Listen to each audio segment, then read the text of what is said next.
16 घंटे Indian doctor Hindu तबसरा कर रहा है। हिंदू वो कहता है इसे गल तो मुसलमान होया, इसे गल तो उन्हें इस्लाम कबूल किया।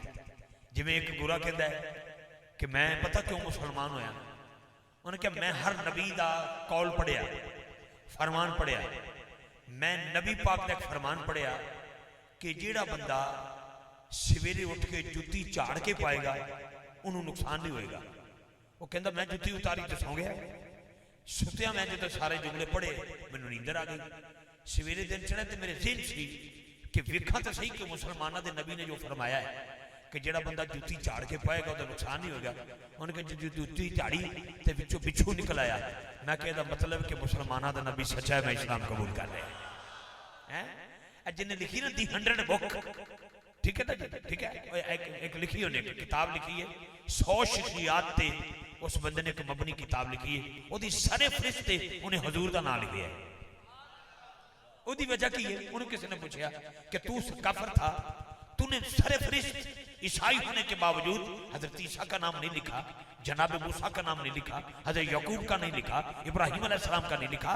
सारे नबी मोहतरम हैं, सब तो ऊपर लिस्ट दे विच नबी पाक ते हसनैन के नाने का नाम क्यों लिखा है? उन्हें पता क्यों लिखा है? उन्हें कहा मैं एक वाकया पढ़ रहा था कि एक सहाबी नबी पाक की बारगाह में हाजिर हुआ। उन्हें आख्या या रसूल अल्लाह मेरा एक पुत्र गुम हो गया है, लभ नहीं रहा। हजूर ने फरमाया उन्हें तलाश करने इतनी देर दे विच सरकार दुआ फरमाते। फौरन एक सहाबी उठे, उन्हें की सुनिया फलां बाग फलां जगह तो मैं पुत्र खेलदे वेख्या।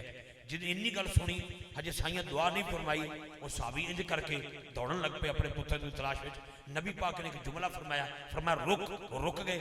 आपने फरमाया वेखी बाग के किनारे से खलो के अपने पुत्र नूं पुत्र ना आखी, उहदे नाम तो सदा देनी।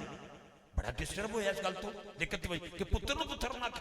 तवज्जो रखी जो उत्थे गया ना जाके, उन्हें जाके अपने पुत्र नूं पुत्र कह के नहीं ना लैके सदा दी। उसकी वजह की सी? उसकी वजह सी वो लिखण वाला लिखता है उन्होंने बच्चों के यतीम बच्चे भी खेल रहे सन। उन्हें नबी पाक ने फरमाया अगर तू अपने पुत्र नूं पुत्र रखेगा उन्होंने यतीमां नूं अपना बाप याद आ जाएगा। काश सानू भी अज को बेटा कहता, सानू भी अज को पुत्र कहता।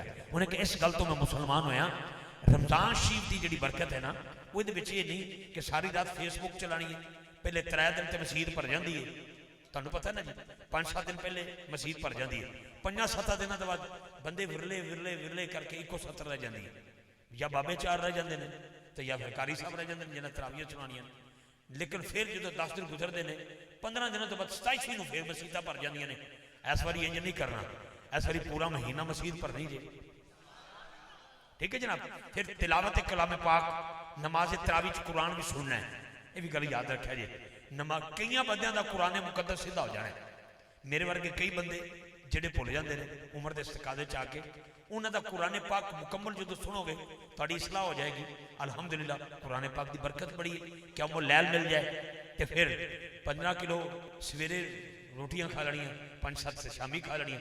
कहना मेरा रोज़ा इंज नहीं, अपने साथ साथ यतीमा मस्कीना गरीबों का ख्याल भी असा रखना है। इनू रोज़ा कहते हैं, इनू मुहब्बत कहते हैं। आओ मैं चाहता शार एक कलाम दे पेश करना, उस दौरान बाबा जी हजूर तशरीफ लियाओगे और फिर असीं अगे लैके चलांगे।